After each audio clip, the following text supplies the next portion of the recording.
오늘 함께 묵상할 성경 말씀은 요한계시록 9장 13절에서 21절 말씀입니다. 요한계시록 9장 13절에서 21절 말씀입니다. 오늘은 20절, 21절 말씀을 읽겠습니다. 이 재앙에 죽지 않고 남은 사람들은 손으로 행한 일을 회개하지 아니하고 오히려 여러 귀신과 또는 보거나 듣거나 다니거나 하지 못하는 금, 은, 동과 목석의 우상에게 절하고 또 그 살인과 복술과 음행과 도둑질을 회개하지 아니하더라. 아멘. 오늘 함께 묵상할 주제는 고집불통입니다. 본문 요한계시록 8장과 9장은 7 나팔을 부는 천사들이 등장합니다. 이미 6장에서 등장했던 인, 오늘 8장과 9장에서 등장하는 나팔, 그리고 뒤에 16장에 나오는 대접은 심판을 의미합니다. 1개, 2개, 첫째, 둘째 이런 식으로 나열하는 심판은 다양한 영역에서의 심판을 상징하고 그 강도는 점점 강해집니다. 그러니 오늘 9장의 6번째 나팔의 심판의 강도는 강하고요. 그 심판을 통과하는 세상의 모습을 묘사합니다. 13절에서 15절입니다.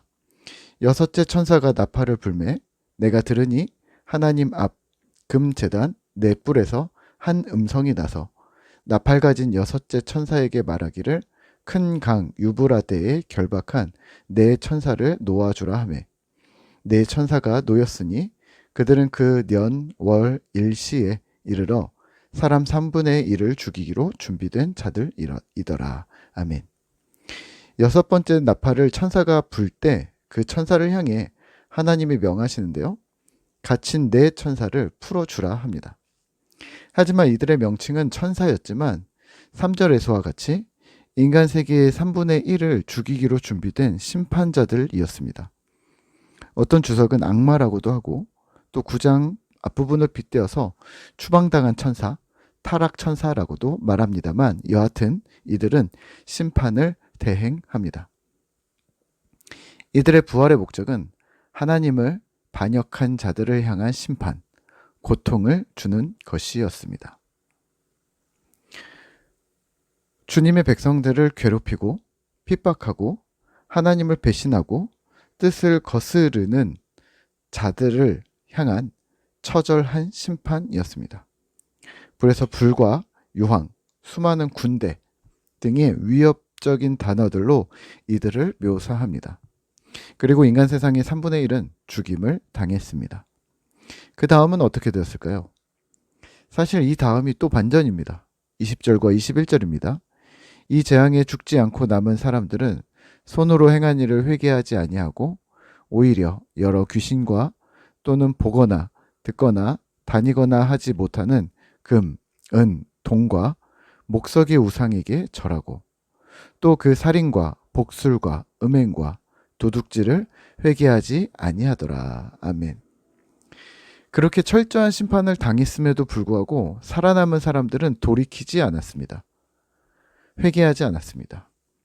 오히려 더욱 귀신을 섬기고 더욱 금, 은, 동, 나무 등의 우상들에게 절하고 살인과 주술, 음란과 도둑질을 회개하지 않습니다. 이들은 정신 못 차렸습니다.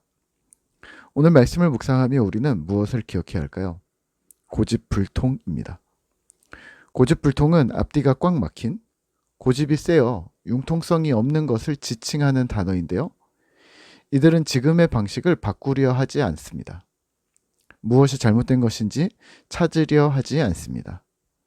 혹 원인을 찾았자 하더라도 수많은 이유를 대며 그냥 현상을 유지합니다. 예를 들면 이런 거죠. 내비게이션을 찍고 음식점을 가는데 내가 아는 길로 간다고 무시하고 그냥 달립니다. 길이 틀렸다고 내비게이션은 안내를 하는데 나는 돌아가지 못할 이유를 자꾸 댑니다. 그 길이 아니다. 내가 아는 길이 빠르다. 나중에 누가 후회하나 보자. 기계보다 사람이 더 똑똑하다. 말도 안 되는 이야기를 늘어놓다가 나중에는 딴소리를 합니다. 왜 가르치려 하는가? 기분이 나쁘다. 목소리 톤이 마음에 안 든다. 처음부터 그럴 줄 알았다는 식으로 딴소리를 하면서 점점 목적지와 멀어집니다. 이런 걸 우리는 고집불통이라 불러도 될 듯합니다. 신앙생활도 마찬가지입니다. 애초에 하나님의 뜻을 찾으려 성경을 펴지 않습니다. 하나님의 뜻은 그게 아니라 내가 원하는 것이 하나님 뜻이라고 호도합니다. 후에 이 길이 아닌 것을 발견했는데도 여지껏 해온 것이 있으니 나는 바꾸지 못하겠다고 말합니다. 네, 고집불통입니다. 혹시 우리가 이렇게 신앙하고 있는 것은 아닌지 돌아보셔야 합니다.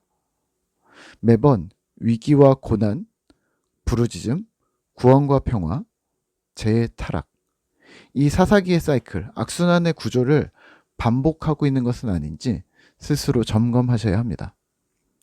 사사기의 우매한 백성들의 우왕좌왕은 보이면서 오늘 우리의 신앙의 갈팡질팡이 보이지 않는다면 우리는 혹시 같은 길을 또 걸어갈 수도 있습니다.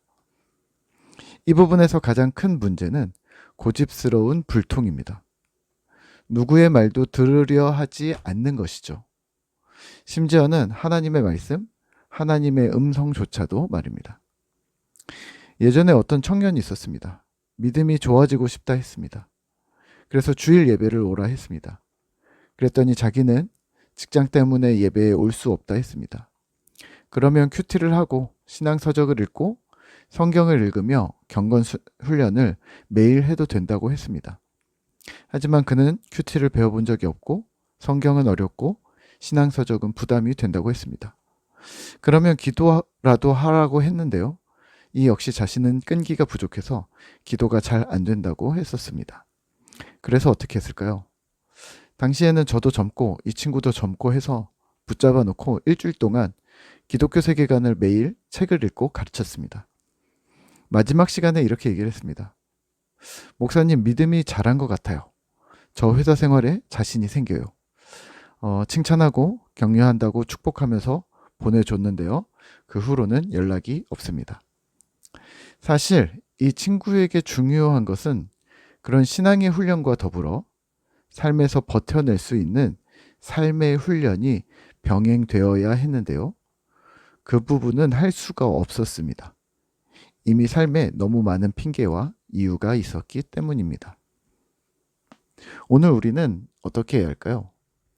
고집불통이 되지 않으려면 어떻게 해야 할까요? 우선순위입니다. 하나님을 우선순위에 두는 것입니다. 그것이 가장 먼저 우선순위 되고 그 다음이 세팅되어야 하는 것이죠. 사실 성경은 쉬는 시간, 남는 시간에 읽는 것이 아닙니다. 성경은 나의 가장 소중한 시간을 내어 읽는 것입니다. 하루 24시간 중 소중하지 않은 시간이 어디 있을까요?